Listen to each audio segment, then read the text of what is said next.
What's up guys, it's James here. In today's video, we're gonna be going through an Airbnb investment analysis for Ontario, Canada. So what we're gonna be doing is pulling up a property that is currently on the market in Ontario, Canada. I just researched really quickly. So this isn't like a curated property that I've taken a long time to find.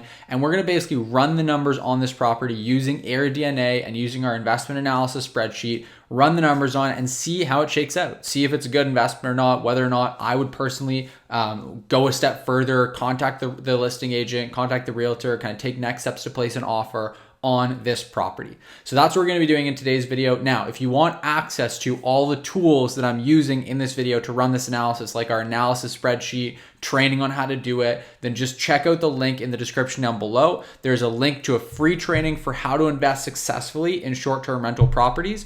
When you sign up for that training, we're going to give you access to the spreadsheet I'm using in this video completely free. So make sure you check all that out. Again, link is in the description down below.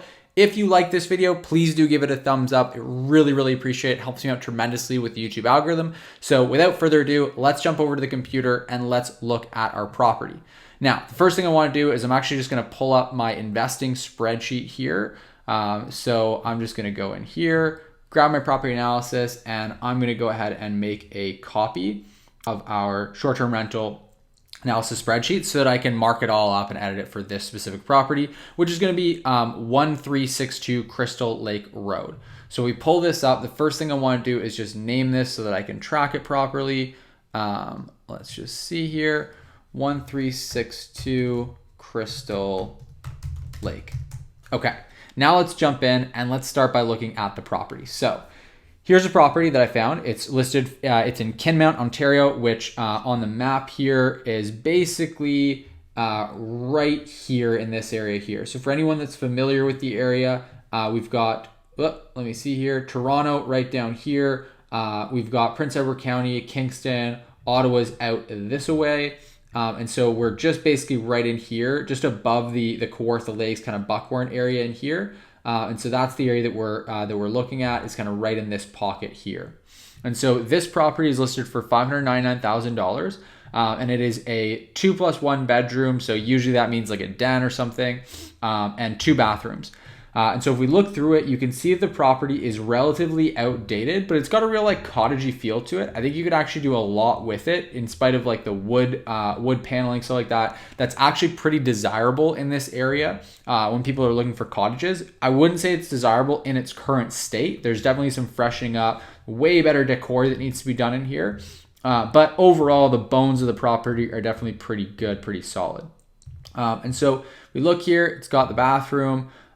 That's cool. So the nice thing is it's got 2 bathrooms. So as long as you can have some additional accommodation, whether that's building in another bedroom, potentially putting a geodesic dome on the property, then you could accommodate up to 10 people with the bathrooms because it's got 2 full bathrooms. You'd have to do some renovation of the bathrooms because as we saw here in the photos, they're pretty outdated. But they definitely has the bones there because obviously adding in a bathroom, things like that can get quite expensive.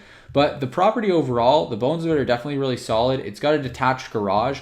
And the thing that I really liked when I was just initially browsing is that this property is super secluded, right? It's out in the woods. It's actually on 14 acres of land. So you get 14 acres of land when you buy the property. It's got really close, like 2-minute access to the lake nearby. So you're not paying the really high prices of being right on a private lake. And you're also not paying the higher property taxes of being on a lake, but you do get direct access to the lake. That's one thing I always like. Not having neighbors nearby, having it on land where you don't have neighbors nearby is really great if you are going to be hosting larger groups like this property would be catered to. That's really helpful just because, you know, when you get 10 people together on a Tuesday night, they're going to be louder than your neighbors would likely want. And so having 14 acres around you is really nice. It's less than 2.5 hours away from the GTA, which is the Greater Toronto area. So that's really helpful so that you're nice and close to Toronto where lots of people are going to be traveling up from. You've got, you know, snowmobiling, ATV, hiking trails, great boating, fishing, and swimming all in the lake. So that's going to really draw a lot of people up all season. I would say for this property, I would want to add like a hot tub and probably a sauna as well to drive up more people in the wintertime. We'd want to do some renovation work to the property. I'm going to just initially ballpark the renovation at about $30,000. But I would want to dive way more into that once I get more into like a due diligence period for the property, if the initial numbers check out on it. So let's also just check and see how long the property's been listed. It's been on here for 30 days. So with it having sat for 30 days, a good chance I can get this for a bit lower than $599. I don't know what the action has been like on this property in terms of offers they've been getting, but I would suspect if it's been on the market for 30 days or more, then I can probably get it for a little bit below asking price. But let's just say that we were to buy it at asking price, which is $599,000. And let's say that for closing costs, yeah, that's going to auto calculate. Home inspection, $500, which I'd want to do. Furniture, interiors, I'll get to in a moment, but let's just say $30,000 for the reno work. Land transfer tax. If you're in Canada, you can go to just ratehub.ca and you can just put in the $599,000 purchase price. You can put in Kinmount, Ontario. And then whether or not you're a first-time home buyer, and there you go. Land transfer tax for this property is going to be $8,455. So let's put that in here. $8,455 for land transfer. Interior design and photography, $1,200. Yeah, that's going to be accurate. Okay. So now let's figure out, this is just a placeholder for right now. We want to figure out furniture and interiors next. So I'm just going to go to the furnishing tab here. We're going to put in that it's a 3-bedroom, 2-bathroom. So let's do 2 queen beds, 1 twin bed, a living room, dining room, kitchen, 2 bathrooms, miscellaneous for this property. I'm going to also want to add one of the 2, the hot tub or the sauna. So that's going to bring me up to $18,600. That's going to automatically carry over to here. So $18,600 with the hot tub included. Now, let's say that we're going to put a 20% down payment on the property, and our interest rate, let's say that it's going to be about 5% lower in Canada than it is in the US. So I know that's going to be different depending on where you're located. Let's say you're at about 5%, which I think right now that's pretty accurate for what you'd be looking at. I haven't looked at a number of months, so I know that things have increased, but let's use 5%, and then cleaning fee per rented week. Knowing this area, I know that to clean this property is probably going to be right around $300, and we're probably going to be averaging about 1.5 stays per rented week. So if it's rented a full 7 days, some of the times we're going to get a 7-day booking, other times we're going to get 3 bookings, 2 bookings, so it's probably going to average out to about 1.5. So I'm going to do 1.5 times 300, which comes out to 450. That's accurate there. Advertising and tech costs, I'm going to leave that as 504 because there's 2 softwares we use, a $35 a month one and a $7 a month one. So that works out to $504 a year. Yard and snow at $1,200 is pretty accurate. It's going to be about $100 a month in the summer for yard maintenance, $100 a month in the winter for snow removal. Electricity, let's see if we can gather that from the listing here anywhere. So doesn't say, I don't have any property taxes, I don't think, or anything on the listing here right off the bat. Let's see if they've input anything. The expenses, did they put anything in here? No, okay. Yeah, so we're going to just estimate these for right now. But again, this is something that I would want to, if the numbers check out here, I'll go over what my next steps would be after going through the numbers. But if the numbers do check out, then I'd want to just ask the listing agent to send over details on the last 12 months of electricity bill, things like that. I want to know if it's on a well or on septic, or if it's on municipal water, all that sort of good information to know. So forced air heating, that's good. It's going to need an AC for cooling. It's on septic. It's got a dug well. Okay, so based on that, I'm going to say that electricity is going to be about $3,000 a year. Water, sewer, we're not going to have an expense there. We're going to have some septic clearing out, that kind of thing, but nothing major on like an annual basis. Cable internet, I would assume is going to be about $80 a month for this area for high speed. And then accounting at $1,000 a year. Property taxes, it doesn't have the property taxes in here. So this is just really going to be sort of a guesstimate. I'm going to put about another $3,000 a year in property taxes. But again, I'd want to double check on that. and actually ask the listing agent. This is just a placeholder. So if I were doing this for myself and I were actually considering investing in this property, I'd probably go ahead and highlight the cells where I'm just making estimates so that I make sure I double check those and don't forget to come back and adjust them. So I'd highlight this one here for electricity and this one for property taxes so far. The rest of them I know to be pretty accurate. Cleaning, I'd probably want to check with my cleaning crew to make sure I got them to give me a quote on it. And then insurance, yeah, is going to be about $3,000. I know that from insuring properties in the area is going to be right around there.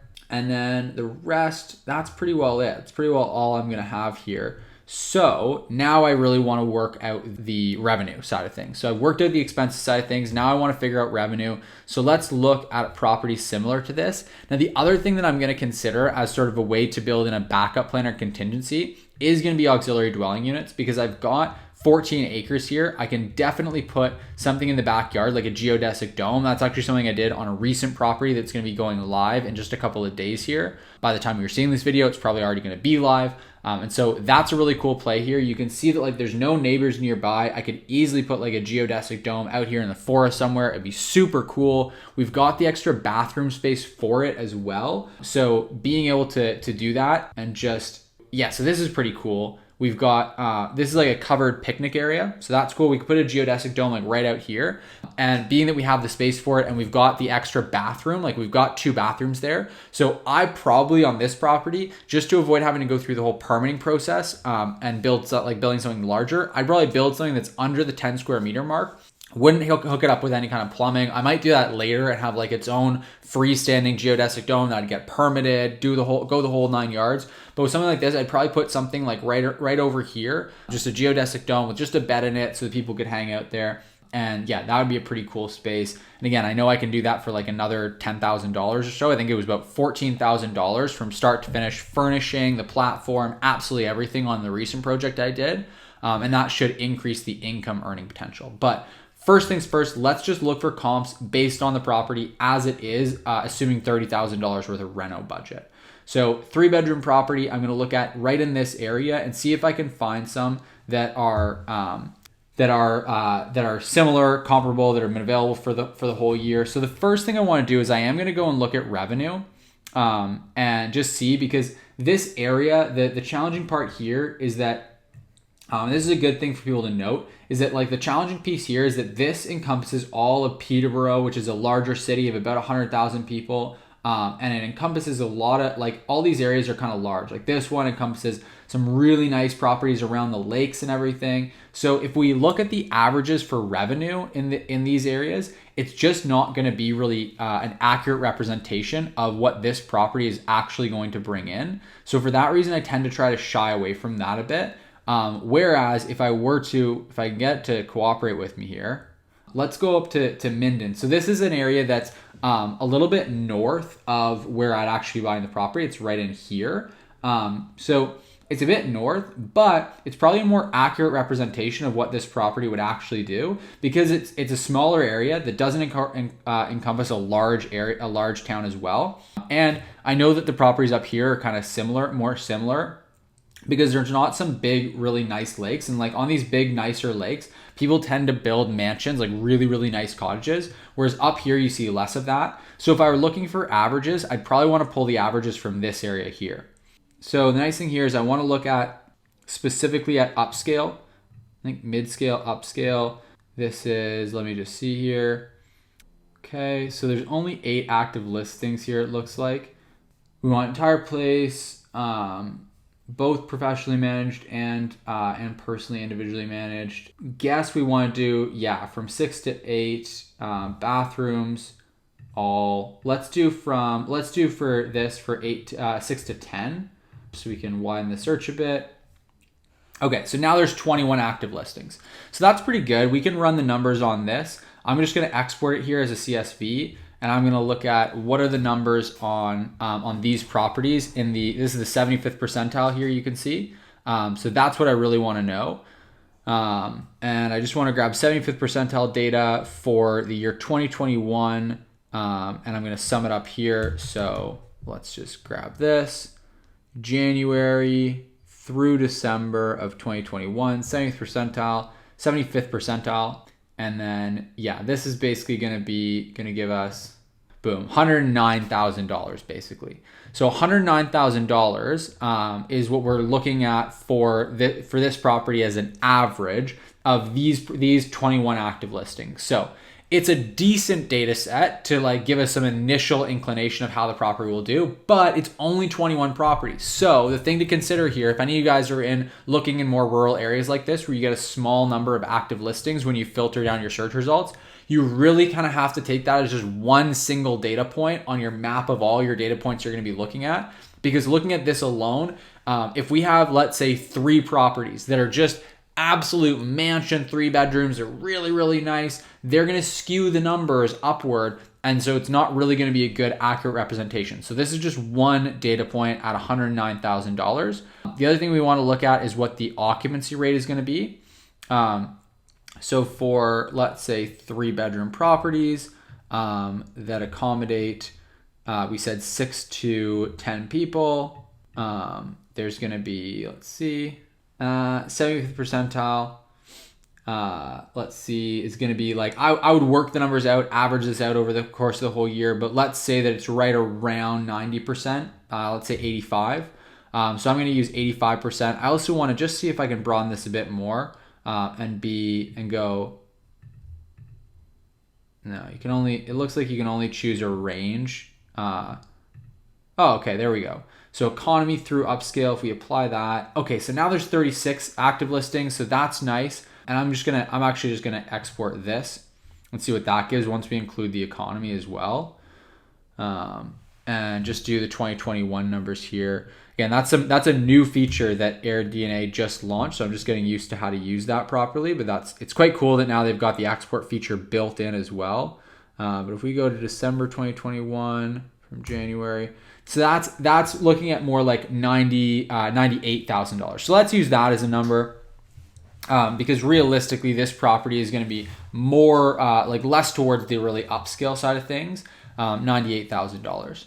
So let's put in $98,000 here, and we said about 85% occupancy rate. Now, again, if you've seen any of my other videos, I really highlight that when you input your occupancy rate, that's going to impact your overall cleaning fees, because obviously the more occupied your property is, the more the more turnovers are going to happen, the more cleaning you're going to incur. So you really want to be mindful of that and make sure that you're, if anything, overestimating what your occupancy is going to be, that's going to get you to your revenue goal. So I'm going to put that in 85%, just so that you can see here, if I drop that down to 50% and we look at this cell over here, H12, it looks like the annualized cleaning fee, right now it's just shy of $20,000. If I drop the occupancy rate, then that drops down to $11,000, right? So we want to be estimating more on the high side, if anything. So 85, that's going to have us be a little bit more conservative in our projections. So you can see that based on that, we'd be getting a cash on cash return on this property of just over 17%. That's really good. That's really solid. Anything over 15%, I'm happy with, especially when we factor in that I could potentially bring in more by adding a geodesic dome. There's no neighbors. Like, this is a good, solid property that I'm interested in at this point. So the next thing I would do, I'm not going to save these. Let's just get these out of here. The next thing I want to do is now just go in and look more for specific comparable properties. So I'm going to just do a kind of a shortened version of this, but the way that I like to do this on my properties is I'll go in here and I'll look to see what I can find that's similar to this property in this area. So I would just kind of shorten this out to 3 bedrooms. I would see, okay, here's a property that did $198,000. It's a 3 bedroom, 3.5 bathrooms, so really good comp for that property, right? Obviously not, right? If we look at this property, again, take in this property, and then look at this stunning log house on a private lake.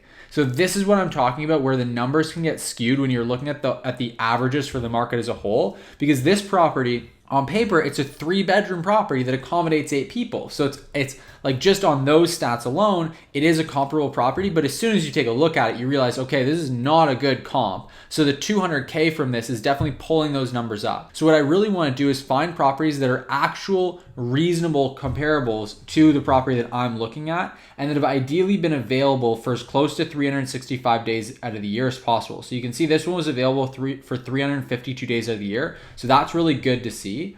what we want to do is find other properties that are actually good comparables and have been around for that long, available for that many days out of the year or similar. So here's one. It's a 3-bedroom, 1-bathroom, accommodates 6 people. It brought in $36K, but it was only available for 277 days out of the year. So there's basically 160 days out of the year there, and we don't know which 160 days out of the year that it wasn't available. So if that was high season that it was unavailable, then maybe this property could do 90,000, 100,000, just like we're projecting. If it was low season that it wasn't available, then maybe it can only do 50 or 60, right? So it's just tough to know. Unfortunately, AirDNA doesn't give us the stats right now on which days it was available. That's something you actually can get from all the rooms. So it's worth checking that out if you're in a more rural area as well.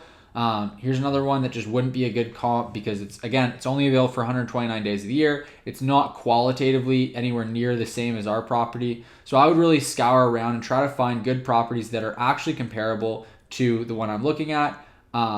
And that brought in and then were available for as many days of the year as possible. So for this instance, I would look at something like, again, here's another one. This one was available 351 days of the year. Now it has a deck. Let's see. Yeah, so not a really good comparable, but the listing is pretty poor. They didn't do a great job of the listing. After renovation, it might be a pretty good comp, honestly. So I think out of the ones that we've looked at, this is the best comp so far. The property that we're looking at actually does have a walkout basement as well. So it honestly would probably be a pretty decent comparable to this one. Other than the fact that this property looks like it's on the lake, but they did a really bad job with the listing. So this is a good proof to show that this $80,000 number would be pretty achievable. They're also only listed on VRBO, so not on Airbnb. That's missing out on a lot of opportunity there. So again, I would just go through this process. I would look at this area. I would look at the area over. I would look at Minden, try to find these comps. And what I'm looking to find is, can I actually prove or disprove this number? If I find other properties that are just as nice as this property, that are listed really well, they're on Airbnb and VRBO, and they're bringing in $50,000, and that's what I keep seeing, then it's a good indication that this $98,000 number is pretty pie in the sky. It's just not going to happen. So the numbers have to work at $50,000, right? Whereas if I find that all those properties that I'm looking at, they're really similar, they're listed nicely, all that kind of thing, they're bringing in $98,000, $100,000, like, okay, great. That's a really good positive sign that I'm going in the right direction here. If I find properties that are similar properties, but they're not nearly as well done, like in their Airbnb listings, it's bad photos, everything else, and they're bringing in $90,000, again, that looks good to me. If I find properties that are doing that and they're bringing in $100,000, that looks even better to me. So that's what I'm trying to figure out, is what can it actually bring in based on looking at the real comps in the area. So that's the next step there. Now the next step after that, assuming this all looks good, I would at that point just look to figure out my downside on the deal. So based on how that analysis went, I would try looking at doing the same kind of export for revenue and try to figure out what the 50th percentile numbers are going to be. So if I just pull the export up again, I can look and see here, okay, what the 50th percentile numbers look like. I can go back in history and look at 2018, 2019, 2020. And really what I'm trying to figure out is there a worst case scenario with this property where it would bring in less than what it cost me to carry it every single year? So basically the break even on this property is going to be, I think, right around $60,000. Yeah, so about $65,000 is where I'm going to find that I'll break even. So as long as I can't envision a worst case scenario by looking at the data, not just thinking about it, right? Looking at the data, if I can't conceive of a worst case scenario dropping less than $65,000, that's another really good sign, because that's what I want to do, is make sure the upside's there, but more than that, I want to make sure that the downside is protected. Now, in this case, I would also be factoring in, for the worst case scenario, if I had built a geodesic dome, because that's going to improve my numbers substantially. That's going to give me a really nice backup plan where I can probably boost my annual revenue by $20,000 to $30,000 a year just by spending $14,000 on adding a geodesic dome. So I'm going to use that, factor that into my worst case scenario. And again, the benchmark that I'm trying to hit for a moderate scenario is 15% or greater cash on cash return. So if I can't conceive of a moderate scenario that's going to bring me in at least 15% cash on cash, I'm not interested. The next thing I'm looking to do is look at my downside scenario. And in a worst case scenario, I don't want to be able to put myself in a position where I'm going to be at worse than break even. In other words, I don't want to be losing money month over month or year over year. So I never want to put myself in a position where the property isn't going to be able to cover its own carrying costs for the year. As long as those two things check out, then I'm ready to go ahead and reach out to the realtor, get in touch with them. Let's talk to the listing agent. Let's get more details so that we can firm up all of these other expense numbers in the property. Also get an idea of how much we're going to be actually offering so we can adjust this purchase price. Because the other thing is, if I can get this property for, let's say, $560,000, then obviously my numbers improve, right? I can afford to have a lower worst case scenario. I can actually drop down to about $63,000 now. So it gives me a little bit of extra wiggle room. And my moderate scenario of $98,000, that actually looks a lot better, right? It's 19% cash on cash instead of the 17% that we were looking at before. So once I've checked out that, hey, all these numbers kind of work, that's when I'm going to dig in more, get them to talk to the listing agent, figure out what all the other expense numbers are, firm that up, figure out what offer I'm going to go in with, and then place an offer. In this case, the offer would likely just be a conditional offer, given that the property has been on the market for 30 days. I'm not going to be worried about trying to get into a bidding war with people, trying to go in firm. I'm just going to go in with a conditional offer that's going to be conditional on inspection. Give me some time to get an inspector in there, negotiate things down a bit more after the inspection because it showed X, Y, and Z that needs to be repaired. So I'm going to draw down the purchase price in accordance with that and then basically go from there. So that's this property. Again, this is just a property that I just looked at just real quickly. I wasn't looking for a long time. And this is a deal that, to me, the numbers pencil out so far. Again, I would take it a little bit further than this before actually going and placing an offer. But I just want to say, like, hey, there's a lot of people out there that are worried that deals aren't out there. And this is a really great indication that there are great deals out there to be had. You just need to know what to look for and how to break them down, how to analyze them. This property might still be on the market when you're watching this video.